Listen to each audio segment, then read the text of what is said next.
The searing year of grace. With the blue eyes of an apocalyptic sky imagined by Dali as a backdrop for Gala, Grace stares sternly at the tangled scrub-typhus of inadequate protocol and barking mad law. Using words chosen with great care, she lures her country people to cross the vast plains that stretch between crimes committed against those most innocent of all, and the extravagant suite of reforms that only an untamed punk could dream up and be determined to see fully enacted. During her year in the spotlight, she not only wanted to speak to us, she wanted every single person in this nation to create a cacophony of noise, to sing and shout and write and howl about everything that needs to happen to stop the hideous trauma that seeps into muscles, creeps along nerve endings, sneaks into grey matter, to create chaos in so many lives.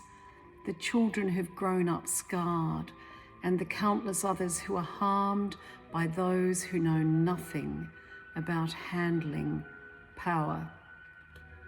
She will not stop spinning her cavalier serenade across the globe, sailing over choppy seas, then calm, wending her way across time and space, slipping new ideas into the minds of passers-by and the billions who scroll the shimmering entities that lie in their palms.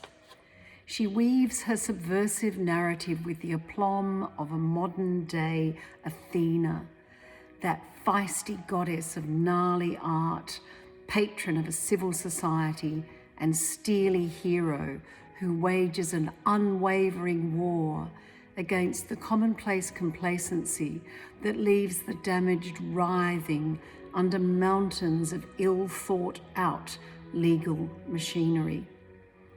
We know she'll win as she travels through the surreal reality of these bizarre decades.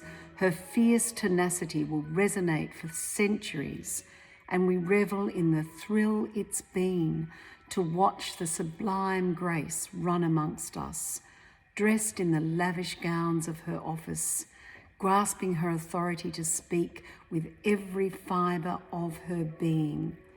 We've seen her flame amazement and use provocative magic well. And now, as she spreads her wings and takes to the heavens, we all agree that our time with Grace, as our wild Australian of the year, under the sultry gaze of our beautiful sun, the beams of our beast of a moon, the brilliance of the Southern Cross, and the blaze of the occasional aurora, she could not have been better. The very best toxic influence this country could have had. Simply stellar. For Grace Tame, with much admiration, Di Caney, 2021.